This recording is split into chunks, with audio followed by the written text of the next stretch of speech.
আসসালামু আলাইকুম এভরিওয়ান, কেমন আছেন সবাই? আশা করছি সবাই ভালো আছেন। আলহামদুলিল্লাহ আমরাও ভালো আছি। Welcome to man the blog. আজকে জুতার দোকান থেকে ব্লগটা শুরু করেছি। চলে এসেছি জুতা কিনতে।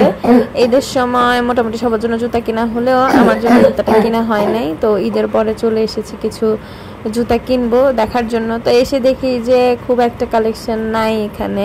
ছেলেদের আছে কিছু কিছু, মেয়েদের খুব একটা দেখলাম না।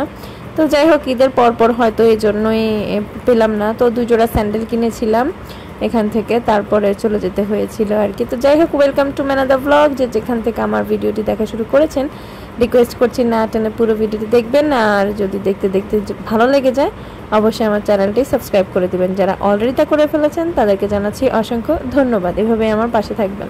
আমি দেখি নাই, তো মেয়েদের বড় মেয়েদের জুতার কালেকশন ভালোই ছিল, কিছু হিলস কালেকশন ছিল সুন্দর। তো আমি আসলে হিলসটাতে কমফোর্টেবল না, বাট আমার দেখতে ভালো লাগে তাই দেখি, কখনো ওইভাবে কিনি না।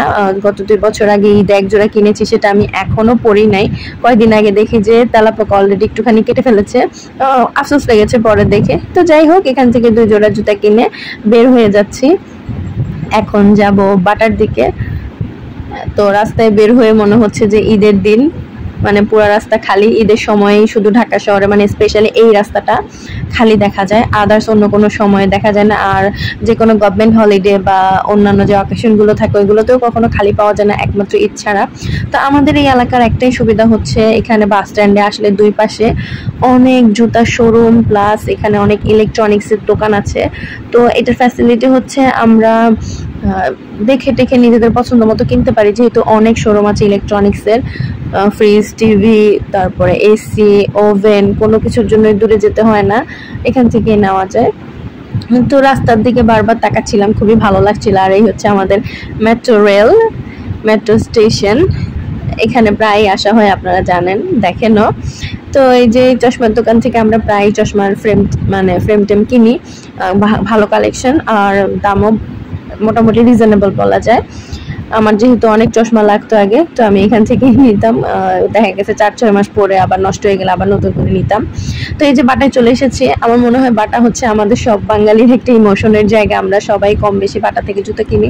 আর এই যে ব্যাগটা, আমার এডিটিং করার সময় দেখলাম এই ব্যাগটা আমার দেখে ভালো লেগেছে, দোকানে খেয়াল করা হয় নাই। বাট এটা যেহেতু মেয়েলি ব্যাগ, তাই আর কিনলাম না, আমাদের জন্য একটা ব্যাগ কেনাটা দরকার।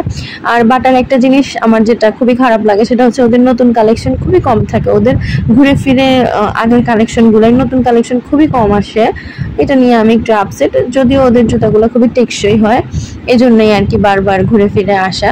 তো আমি এখানে আমাদের জন্য স্যান্ডেল দেখছি, আর আমার মেয়েটার জন্য যদি পাই তাহলে এক জোড়া নিয়ে নিব। তো এখানে আসার পর একটা কথা মনে পড়ে গেল, আমার বিয়ের পরে প্রথম আমাদের বাবা আমাকে বাটার এই শোরুম থেকে এক জোড়া জুতা কিনে দিয়েছিল।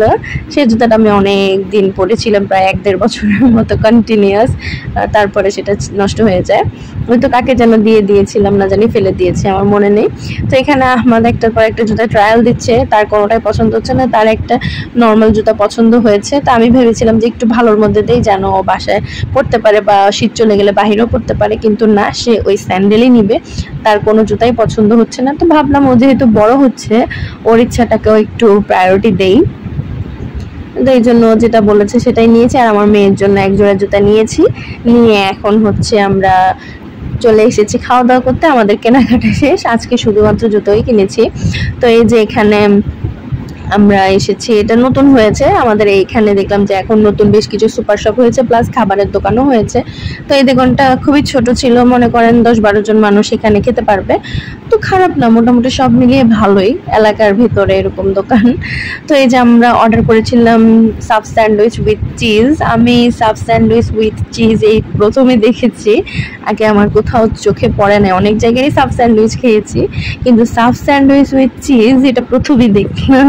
তো যাই হোক, আর আমাদের একটা মাসালা দোসা অর্ডার ছিল, সাথে ছিল পানি আর একটা হট কফি। আমাদের বাবার খুবই মাথা ব্যথা ছিল, তাই সে একটা হট কফি খেয়েছে। আর আমি কোথাও গেলে যেহেতু নিকাব মেনটেন করি, তো আমার কফি টফি খাওয়া একটু টাফ হয়ে যায়। যেখানে মানে ব্যবস্থা থাকে কফি খাওয়ার সেখানে তো অবশ্যই খাই। আর আজকে এখানে ইচ্ছাও করছিল না, কারণ আমার মেয়েটা খুবই বিরক্ত করছিল।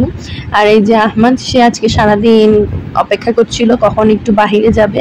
সে সারাদিন ঘরে থাকতে থাকতে খুবই বোর, তো সেদিনও ঘুমায় নাই। আর আমার মেয়েটা তো খুব ভোরে ওঠে, ও আর্লি রাইজার, এর জন্য আমরা সবাই সকালে উঠি, তাই আহমদের চেহারাটা এরকম হয়ে আছে। তো এই হচ্ছে আমাদের খাওয়া দাওয়া কেনাকাটা, এটাই ছিল আজকের ব্লগ। তো আজকে এখানে বিদায় নিচ্ছি। আল্লাহ হাফেজ, আসসালামু আলাইকুম।